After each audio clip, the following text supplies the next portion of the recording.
We're taking you all across Texas in search of the best vacation destinations.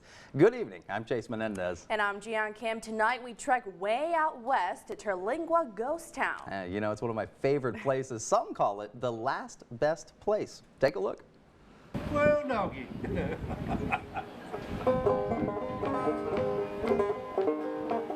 Deep in the heart of Texas, a ghost town survives. And Terlingua, Texas, found about 250 miles from Midland, has more than enough heart for the rest of the state. What can I say about Terlingua? Terlingua is not the belly of Texas, but more so the bottom heart. That's what I can say about Terlingua. And while it may look empty to an outsider, there's still plenty to see and do. The most fun I've had here is just hiking around Big Bend and just exploring nature and seeing everything that's out here, seeing all the wildlife and all the different kind of plants and stuff that's out here. It's pretty cool. Not only is there a lot of great hiking in Big Bend, there's obviously a plethora of great people out here just living, enjoying, living up the desert nightlife, having amazing margaritas, enjoying each other's company. What's not to love? And while it's not hard to find a good time in Terlingua, there's a lot of history to be found. Bill Ivy, owner of the Terlingua Ghost Town for the last 30 years, has kept that history alive. Well, quite a few years back, almost 30 years ago, I was fortunate enough to buy a piece of property here, and it just happened to be the Terlingua Ghost Town. And since then, almost every day of my life we have spent trying to resurrect, to restore, and to preserve what I was crazy enough to buy back then. For example, the Perry Mansion has been fully restored. Named after the original town's owner, surveyor, and Mercury Mine owner Howard Perry, the updated mansion still overlooks the town just as it did in the 30s and 40s. A lot has changed since then, but Terlingua remains. And it takes heart to be up out here, because this is not for the faint of heart, people. No, you can't be green around the gills, because the heat will make you crawl under a rock like a scorpion, you dig? For anyone with an appetite for adventure or for some interesting food. Probably the chicken fried antelope. I think really and truly that's still one of my favorites. Terlingua is a one-of-a-kind escape. As a getaway or as an experience? I mean, that's the thing. We are truly the last frontier, and you can still get that feeling of remoteness, of individualism, of creativity, and like I say, you can be who you want to be when you come out here, and as long as you don't hurt anybody. And it is. Everybody wants to be a part of the last best place. And we've been the last best place for a long time, but people are just now figuring that out. Now, when we ventured to Terlingua, we learned it's a lot more than just a small West Texas town. Yeah, and sitting down with the town's owner, Bill Ivy, was really a history lesson from the man himself behind the town. Everything here in Terlingua was named after Howard Perry. There was the Perry Mansion and the Perry School and the Perry Store and all of these different things. So he had a pretty big ego, and so everything was named after him. At one time, Terlingua was the largest mercury mine in North America. And it also was the largest town between Del Rio and El Paso. So after the war, the price of mercury dropped. And then they had dug so deep into the earth that they were having a hard time, believe it or not, out here in the desert, keeping up with the waters. And so those two things combined, Mr. Perry decided that it was no longer worth his time and trouble. It ended up just literally closing down. Everybody, you're laid off, go home, or go wherever you want to call home. And Terlingua then became a ghost town almost overnight. Really, really interesting, man. Very cool, filled with knowledge. And you saw him there, Bill Ivy. He actually wanted to establish the town as a stop for Big Bend National Park. Now, he also told us he bought the land so he could protect it. Very nice. You know, 30 years ago when I bought Terlingua, my goal was to make Terlingua a destination for the Big Bend area. And my goal was to keep it as a ghost town as much as possible, and keep it original. I'm very interested in historic preservation, and I love restoring old buildings and furniture and things like that. So my goal was to keep Terlingua a ghost town, and that's really and truly why I bought the place, because it was starting to be developed and broken up into smaller tracts and sold. So I bought it to protect it, really and truly. A visionary. Now, Yeah. if you do visit Terlingua, head just 40 miles east to Big Bend National Park. That's right. Do both. We had the chance to check out the park, and it was amazing. Texas's gift to the nation, Big Bend National Park is 800,000 acres of wonder and wildlife, and it's found about 200 miles from Midland. It was established as a state park in the late 1930s. It took about 7 years to get this area established as a national park, and it became so essentially on the day of D-Day in 1944. Here, people come from around the world to see the natural wonders of the park. Overall, I think it's just an incredibly beautiful place. Powerful experience for me. With hundreds of hiking and biking trails. Anywhere you go, keep your eyes peeled. You're liable to see just about anything. I'm glad they came up with the window view trail, not just the window trail. Yeah, that was nice. Little overlooks. And wide open skies. Yeah, we came out and we saw the Milky Way, the brightest I've ever seen it. I mean, it was casting shadows. It was insane.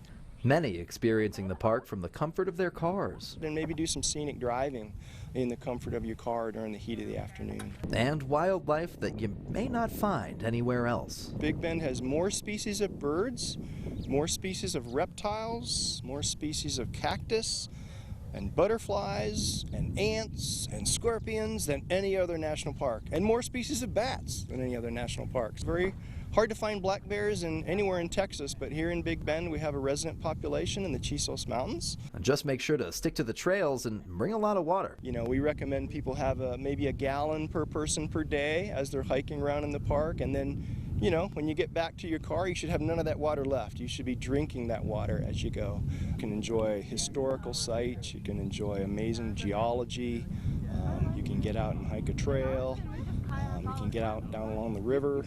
There's just endless activities here. Now, Big Bend attracts a lot of photographers and sightseers from across the state. And park officials say the best part is catching the sunrise or the sunset. Very beautiful. The landscape here is so big and open that it can be beautiful anywhere you are. Big highlights, though, in particular at sunset. If you're on the eastern side of the park, so from Panther Junction east, as the setting sun gets lower on the horizon, it lights up the Sierra del Carmen, which is a gigantic limestone cliff face right across the river. It stretches well off into Mexico, and that cliff face becomes bright pinkish hue, purple pink, and that's a classic Big Bend view. So anywhere on the east side of the park at sunset is really, really great, and then the west side of the park at sunrise is beautiful because the cliffs down near Santa Elena Canyon catch that early morning sun, and they light right up, and that's really great. And then for stars, for night sky viewing, you know, you can't really go wrong anywhere. It's just as long as you have a big wide open horizon, which is pretty much everywhere here. Chase, it sounds absolutely stunning over there. Now, Big Bend is taking precautions, though, due to the pandemic. That's right. Now, you can still visit the park, but some activities are limited. You know, we normally have a full schedule of activities, guided hikes, programs, evening programs. We do star talks. We do all sorts of programs to help people learn about the park. Right now, our schedule is rather limited just due to the park being not completely open yet. Now, while you're way out west, make sure to take a walk on Ancient Mountains. It's carved by horse hooves. Near the border, 236 miles southwest of Midland, Lajitas Golf Resort is its own world. Now, the resort is just outside of Big Bend and home to a world-renowned golf course. Now, while people come from all around the world for the golf course, the resort is much more than that. You're pretty much free to do things, you know. You can go up in the mountains, you can go skeet shooting, you can go military combat shooting. I mean, you can go on a zip line, you can go paddleboard on the Rio Grande. How many people can say that? There's like endless activities out here, and there's so many nature trails. Like, that's Big Bend right there. That mountain is Big Bend National Park. Now, if you do decide to head out there, be sure to bring a mask because they are mandated. The resort is home to stables, multiple pools, and all kinds of family fun. And if you're moseying through West Texas, you could make a stop in Alpine. The quiet college town near the mountains of West Texas serves as an art retreat for many people, both near and far. Friendly neighbors share good food, good music, and good times. The black sheep of a West Texas town is a pleasant getaway from the hustle and bustle. And what I love the most really is the people here. I love the arts community. I think per capita we have so many artists and musicians, and I love working with them, sharing community with them, and with everybody else as well. But because it's a really friendly community, and so it really is the people. Just a great place for your meditation, your writing, and getting focused. It's diverse, it's beautiful, it's about 10 degrees cooler than anywhere else in Texas in the hot summertime, and it's close to Big Bend. The town thrives on art and the activities around Alpine. But really, it's what the people create here that really sets Alpine apart. The primary mural in the center of Alpine at 5th and Holland Avenue is on the side of the Kiowa Gallery. And since then, individual artists and small groups of artists have gotten together. I think there's 9 now by different artists. Almost all of them are local.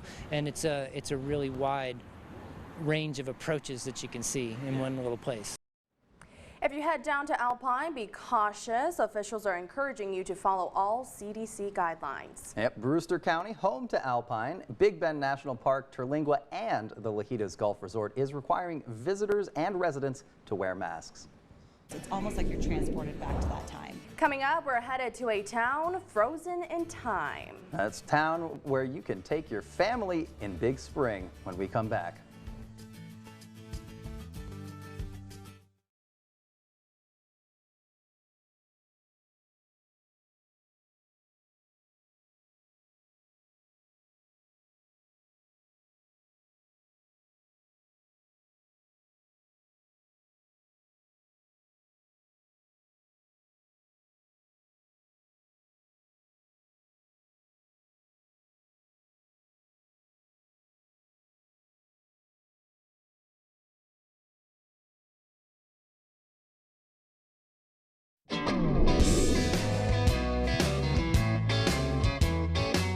And welcome back. Some places that are right in our backyard are popular destinations. Yep, on the eastern side of West Texas, Big Spring is a small town with great people.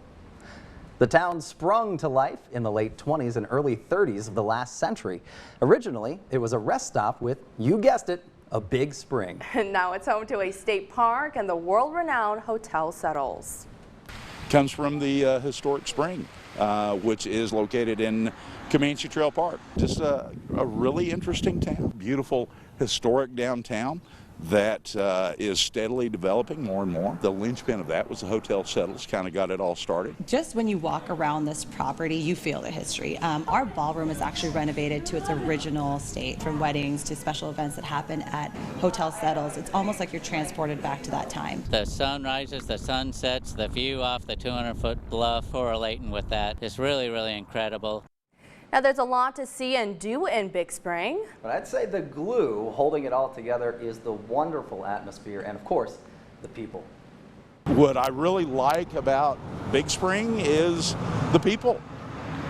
And yeah, they're great. You know, we're passionate and a little bit rowdy at times, but you know, like I said, we're all neighbors. We all get along. Well, one of the best reasons to take a Texas road trip is to soak up the scenic views. And if you're traveling through the Panhandle, there are a couple of pit stops you'll definitely want to add. Over 2,000 miles across 8 different states, there's no question the historic Route 66 is well traveled. Started out in Nashville. I'm from Northern California. But if you're making your way through the Panhandle, there's a couple of stops on the 66 where you can get your kicks. And one of those is a tourist favorite. Cadillac Ranch in Amarillo represents the evolution of the iconic tail fin. In 1974, Stanley Marsh III got with an art group out of San Francisco called the Ant Farm, got together and put 10 Cadillacs in the ground about 2 miles closer to Amarillo. Property manager Brian Brumley says the ranch drives in over 1 million people a year. And so many pictures and lots of spray paint. People come out. I think there's a lot of just Route 66 feel here in Americana. Actually, it's kind of cool. to see everybody gets to paint. People come out and take pictures. I've seen people get married out here, people get engaged out here. But if you're not getting hitched, you can drive up to the city of Shamrock, home to the U-Drop Inn and Conoco Tower, both built in the 1930s. Oh, it's really cool. I mean, I'm really liking the small town vibe. I recognize it from a Ken Block Gymkhana series they did last year. And these stops are just a couple of timely tips for your next road trip. Off the road, I guess you could call it quirks. On the Route 66, I'm Sharday LeRae for Destination Texas. The best part about these stops is that they're completely free. Yep, to find out more about other historical places along the 66, like the Bug Ranch in Conway, check out our website, yourbasin.com. 360! Next, we're surfing the dunes at Monahans Sandhills State Park. What surprises wait out west after the break?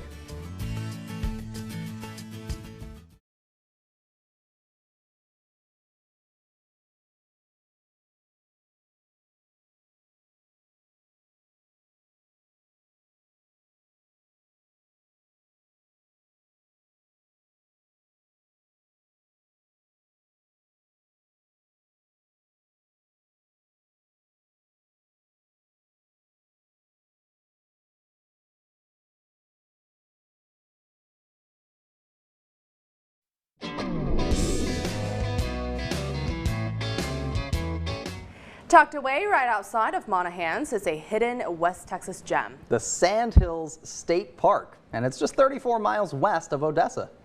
Now, the park opened in 1957, but the land is millions of years old. Native Americans used it for more than 1,200 years. Now a popular place to spend the day. A lot of people like to come walk in the dunes, see the wildlife, and tons of people come out here to see the sunset. So sunsets are really popular. It's just a good place to bring the kids and let them play in the sand and bury them. Now, the state park allowing visitors to rent sand discs and surf the dunes. There are no marked trails anywhere in the park, so it's yours to explore. But don't get lost and drink a lot of water. It's more popular in spring and fall when the temperatures are a little bit cooler. It can get very hot out here pretty quick. Bring plenty to drink. There you go. Water, electrolyte. Now, the park is pretty big. It's 3,900 acres. So, you know, especially if you come out in the heat, there is a chance you could get lost. You could get some kind of heat stress. Well, when you think of wine country, California typically comes to mind. But the Texas Hill Country is a growing destination for wine lovers, even during the pandemic. Big 2's Maggie Glenn went to a tour a couple of wineries offering different services. We normally have a whole bunch of people in here tasting wine and enjoying all that we have to offer. Right now it is pretty empty since we are not allowed to be open. Spicewood Vineyards is only able to sell wine to go right now, but owner Ron Yates says they're still making the most of their business. We crush all the grapes and press it all into juice and ferment all the stuff, and then this is the barrel room where after the fruit's been turned into wine, it comes in here to age until it's ready to be bottled. While they usually have live music events, they're getting creative now with a Facebook Live tasting. Did a little wine tasting pack and sent it all over the state to everybody, and just trying to find ways to stay connected with our customers. Yates says the Hill Country has become a wine destination over the last decade, and it's continuing to grow. And I believe there's 60 plus wineries here in the Hill Country now, and you can go from winery to winery to winery and taste 12 different grape varietals. If you drive north of Spicewood Vineyards, you'll find Flat Creek Estate. We've been fortunate that we have our restaurant here on site, so we've always been able to operate under restaurant guidelines. You'll need a reservation inside, but outside on the pavilion, anyone is welcome. You just come out, see our hostess at the bar. She'll get you a bottle of wine, get your food order, and just pick a table and enjoy. And in the back of the estate, there's another socially distant activity. Disc golf has become super popular for us. You can get a bottle of wine to go while walking the course. Maggie Glenn for Destination Texas. Coming up, we're continuing our trip. Yep, that's right. There's a lot to do across the basin. We visit some of the area's most popular attractions. All that right after the break.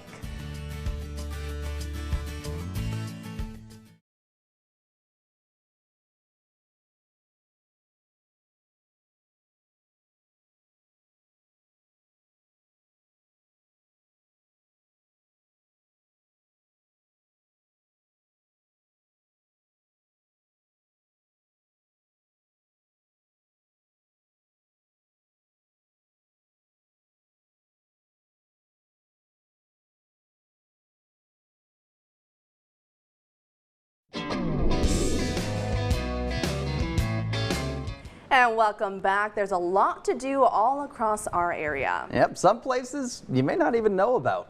Midland, for example, is home to the George W. Bush Childhood Home. The home gives visitors an insight into the family of the 43rd president. It remains unchanged since 1956. The Bush family bought the home in the 1950s, and now organizers offer tours and a look into the history of the presidential families.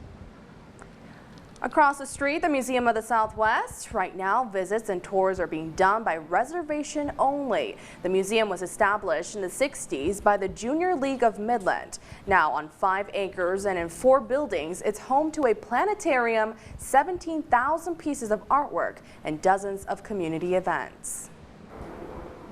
And if you need a dose of nature, the I-20 Wildlife Preserve has got you covered. The preserve is one of the few urban playas in the state of Texas, making it an ecotourism destination and a science education resource. The freshwater aquatic biome hosts countless species. It's open every day, Tuesday through Saturday.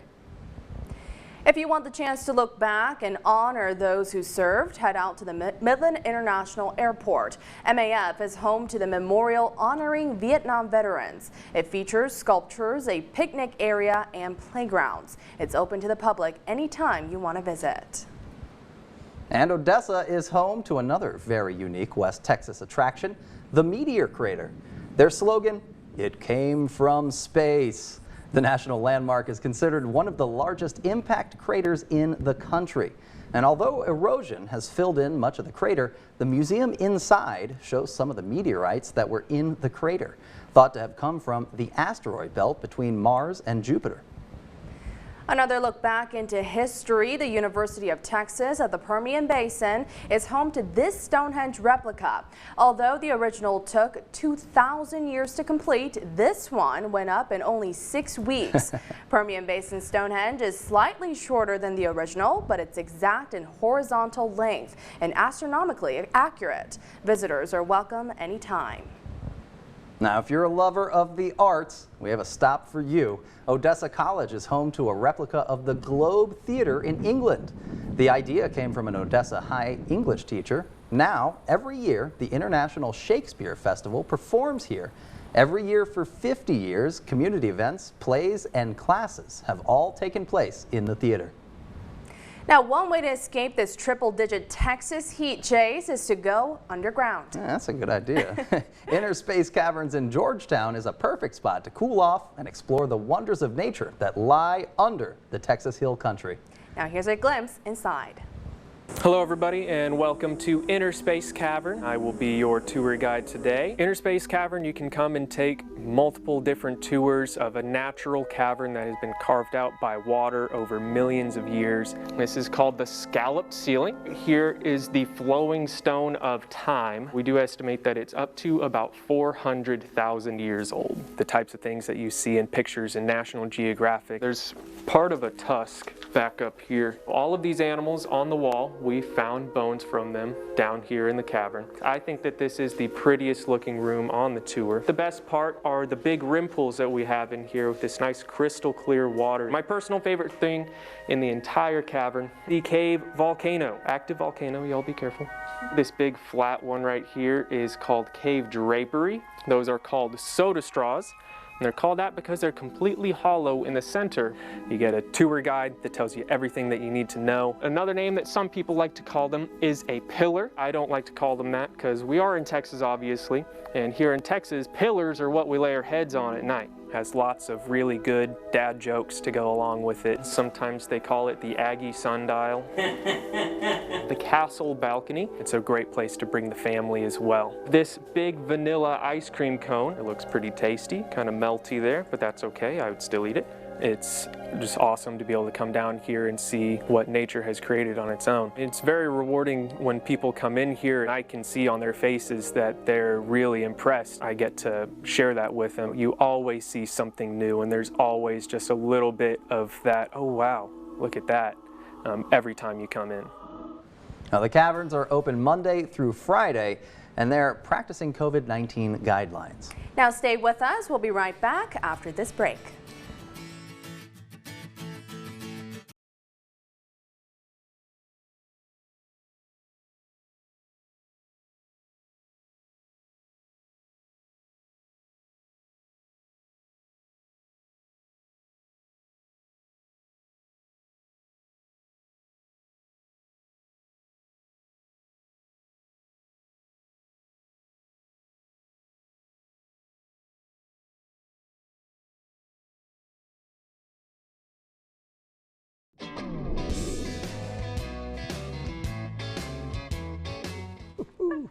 Well, thank you so much for tagging along as we explore the best destinations in Texas. And there's much more to our Destination Texas series. You can find all the stories we've told and more on our website, yourbasin.com. There you can also read more about the COVID-19 restrictions at each of these destinations. Well, thank you for joining us tonight. Keep exploring. Texas has a lot of things to see. I'm Chase Menendez. And I'm Gian Kim. Happy trails.